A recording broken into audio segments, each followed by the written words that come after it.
भारतीय उद्योगपति गौतम अडानी के अडानी ग्रुप को लेकर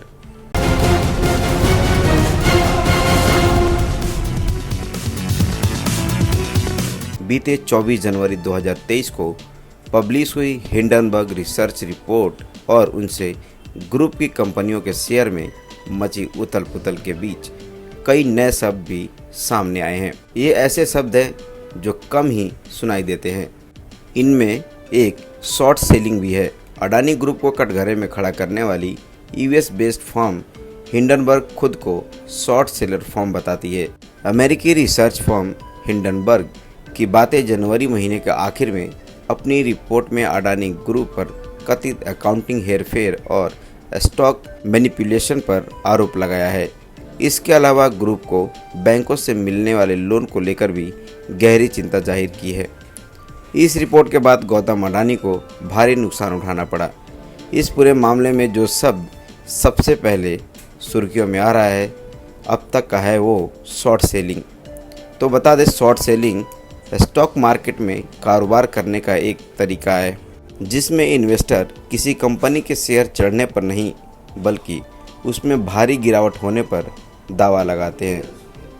साफ शब्द में कहें तो शेयर मार्केट में कोई भी निवेशक किसी कंपनी के शेयर पर रणनीति के तहत खरीदता है कि उसके दाम भविष्य में बढ़ सकते हैं। जब शेयर के दाम बढ़ते हैं तो वो उन्हें बेच देता है और मुनाफा कमाता है। इसके विपरीत शॉर्ट सेलिंग में शेयर की खरीद और बिक्री तब की जाती है जब उसके दाम भविष्य में गिरने की संभावना प्रबल होती है। ऐसे में शॉर्ट सेलर अपने पास शेयर न होने पर भी उन्हें बेचता है। इस तरीके में वो शेयर कंपनी को शेयर को खरीद कर नहीं बेचता बल्कि उधार लेकर बेचता है। शॉर्ट सेलिंग शेयर की खरीद बिक्री का अवैध नहीं बल्कि पूरी तरह वैध तरीका है। हालांकि इसमें जोखिम ज़्यादा होता है। उदाहरण के तौर पर समझाते हैं तो अगर किसी कंपनी के शेयर को शॉर्ट सेलर इस उम्मीद से खरीदता है कि भविष्य में 200 रुपये का स्टॉक गिरकर 100 रुपये आ जाएगा, इसी उम्मीद में वह दूसरे ब्रोकर से इस कंपनी के शेयर उधार के तौर पर ले लेता है। ऐसा करने के बाद शॉर्ट सेलर इन उधार लिए गए शेयरों को दूसरे निवेशकों को बेचता है जो इसे 200 रुपये के भाव में ही खरीदने को तैयार बैठे हैं। वहीं जब उम्मीद के मुताबिक कंपनी का शेयर 100 रुपये आ जाता है तो शॉर्ट सेलर्स इन्हीं निवेशकों से शेयरों की खरीद करता है। वो शेयर 100 रुपये के भाव पर खरीदता है और जिससे उधार लिया था उसे वापस कर देता है। इस हिसाब से प्रति शेयर 100 रुपये का जोरदार मुनाफा होता है। अडानी ग्रुप को कटघरे में खड़ा करने वाली शॉर्ट सेलर कंपनी हिंडनबर्ग को लेकर भी कहा जा रहा है कि उसके मुनाफे का भी यही खेल है। इस तरह की रणनीति को अपनाकर ही कंपनी करोड़ों कमाती है। नाथन एंडरसन के नेतृत्व में साल 2017 में अपनी शुरुआत के बाद के अब तक हिंडनबर्ग लगभग 16 कंपनियों के कथित गड़बड़ी से संबंधित बड़े खुलासे कर चुकी है।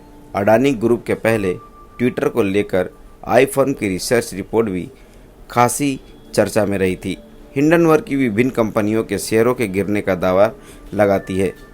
रिसर्च फर्म होने के नाते हिंडनबर्ग अपने खुद के रिसोर्सेज से गहन जांच पड़ताल कर कंपनी के शेयरों को शॉर्ट करने में अपना पैसा लगाती है।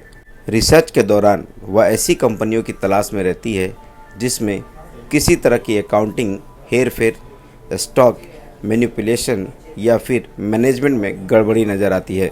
फिर इस रिसर्च के आधार पर उस कंपनी के खिलाफ रिपोर्ट बनाई जाती है और पब्लिश की जाती है। इसका बड़ा उदाहरण फिलहाल अडानी ग्रुप के तौर पर सामने है। गौतम अडानी को हिंडनबर्ग की रिपोर्ट पब्लिश होने के बाद हुए नुकसान का जिक्र करें तो 24 जनवरी 2023 से अब तक अडानी ग्रुप का मार्केट कैप करीबन 117 अरब डॉलर तक गिर गया है। वहीं समूह की कंपनियों के शेयर में जारी जोरदार गिरावट के चलते गौतम अडानी की नेटवर्थ इतनी घट गई कि दुनिया के अरबपतियों की लिस्ट में कुछ ही दिनों में चौथे पायदान से खिसक कर अब 22वें स्थान पर पहुंच गए हैं। इस बुलेटिन में फिलहाल इतना ही। आप देखते रहिए सिने आजकल न्यूज। नमस्कार।